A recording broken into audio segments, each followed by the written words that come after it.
Every empire tells itself the same story right before it starts to fall. That this time is different. That the rules no longer apply. That the system has evolved beyond the old cycles of history.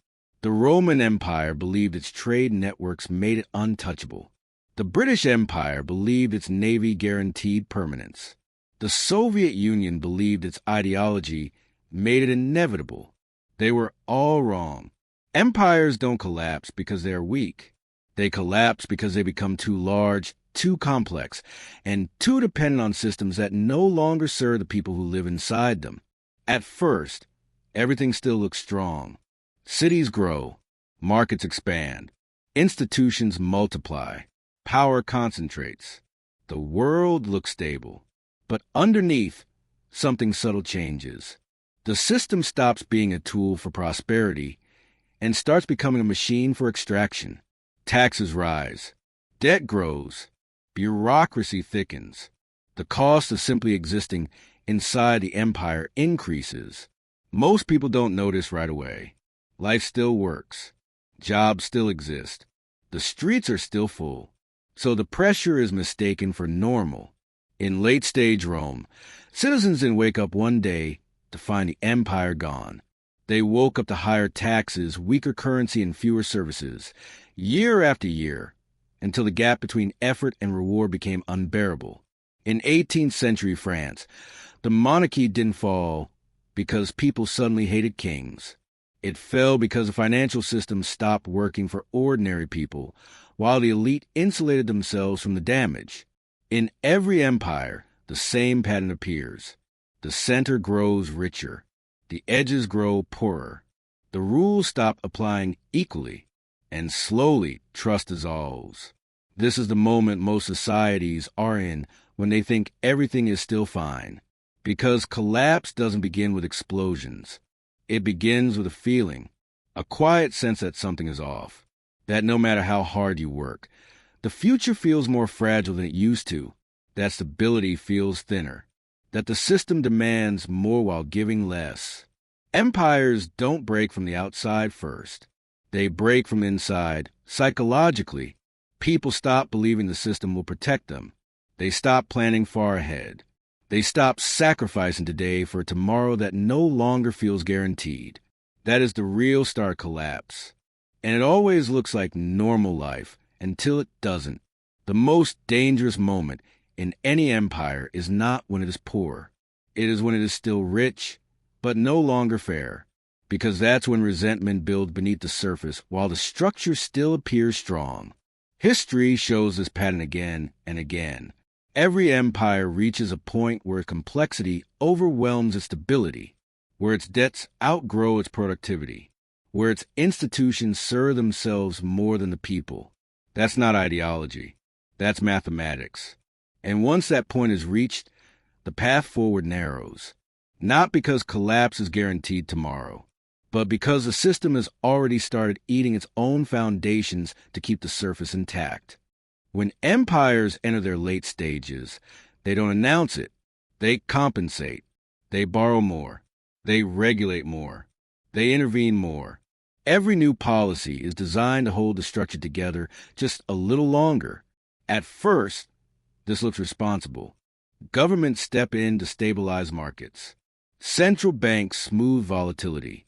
Institutions expand to manage growing complexity. But complexity has a cost. Each new layer of control adds friction. Each new rule creates loopholes.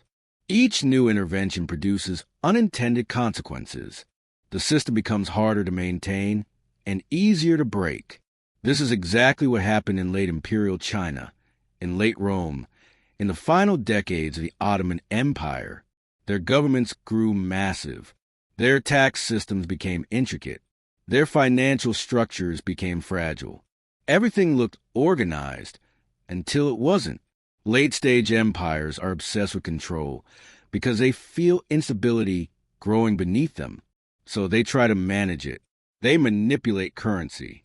They distort markets. They redistribute losses quietly.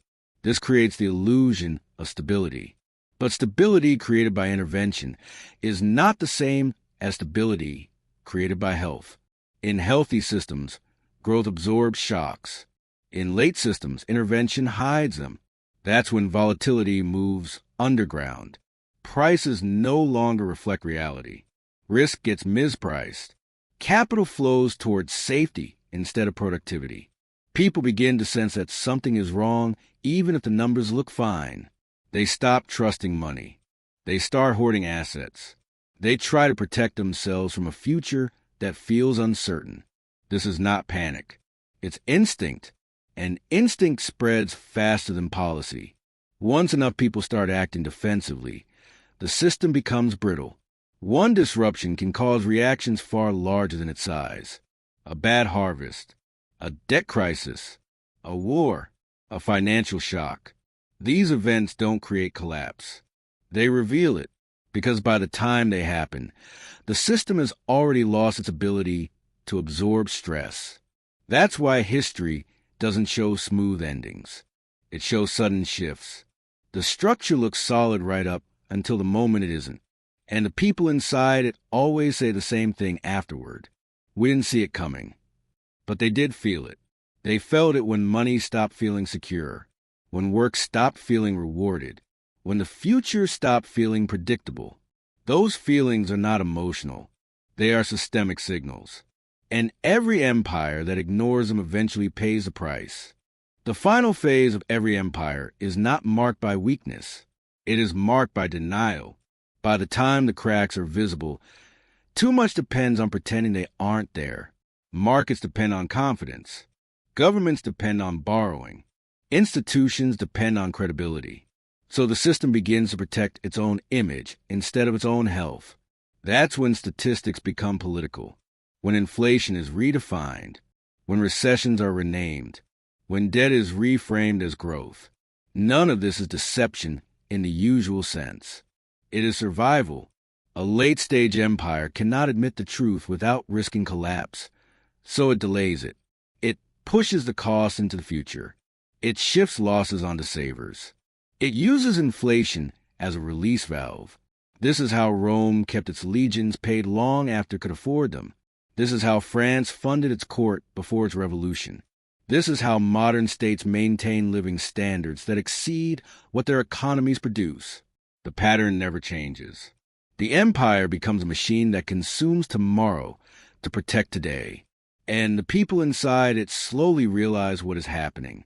Not through headlines, through experience. Their money buys less. Their savings feel less safe. Their work seems less rewarding. The system still functions, but it no longer feels fair.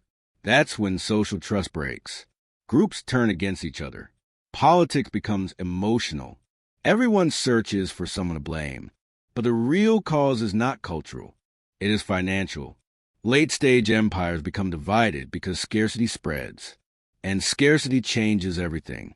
It makes people defensive. It makes institutions rigid. It makes leaders short-term. No one wants to be the one who lets the system fall on their watch. So they keep pushing it forward, even when the cost is rising, even when the future is shrinking. This is why collapse rarely looks dramatic at first. It looks like stagnation, like frustration, like a slow draining of optimism. The empire still stands, but its promise is gone. And once that promise disappears, history shows there is no way back to what it was. Once an empire reaches this stage, the next phase is no longer in the hands of leaders. It's in the math. Debt has to be serviced. Currencies have to be trusted. Systems have to keep functioning. When those things begin to strain at the same time, the margin for error disappears.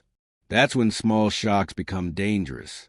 A banking crisis, a bond sell-off, a spike in food or energy prices, a geopolitical conflict.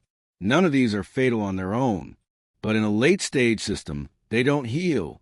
They stack. Each intervention to fix one problem weakens something else. Each bailout increases debt.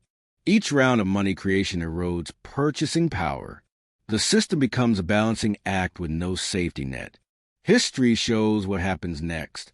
Sometimes the currency loses credibility. Sometimes the debt is restructured.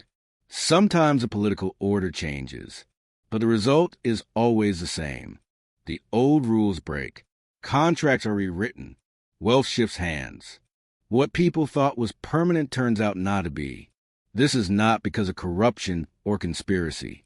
It is because no system can grow more complex and more indebted forever.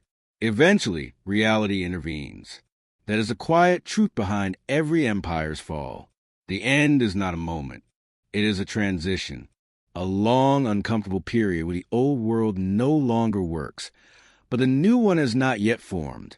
This is the phase where uncertainty becomes normal, where volatility replaces stability, where people realize the future is no longer guaranteed by the past. Every empire reaches this point. The only difference is how prepared its people are when it does. The reason empires fall in the same way is simple. They all make the same trade. They choose comfort now over stability later. They protect the present by sacrificing the future. At first, it looks like progress. More spending, more growth, more promises, more credit, more everything. But over time, that abundance turns brittle. The system becomes so stretched that it can no longer absorb reality. And when reality finally presses back, it doesn't ask for permission. This is the part history rarely shows clearly. Not the collapse itself, but the long moment before it. When people are still living normal lives inside a structure that is quietly losing its ability to support them. They go to work. They save. They invest. They plan. All while the rules underneath them are shifting. Late-stage empires don't fall because everyone gives up. They fall because too many people keep playing by rules that no longer exist. By the time the change becomes obvious, the transfer has already happened. Savings have lost value. Debt has grown permanent. Assets have concentrated. Opportunity has narrowed. This is why collapse never feels fair. Those who trusted the system the most tend to lose the most. Those who understood the pattern early tend to survive it better, not because they are smarter, but because they adjusted before the story changed. Every empire teaches this lesson, not loudly, but inevitably. And the moment you recognize the pattern, you stop being surprised by what comes next. You start seeing it not as chaos, but as sequence. A sequence that has played out for thousands of years. The only question is whether you experience it confused or aware. That difference doesn't stop history, but it changes how you move through it.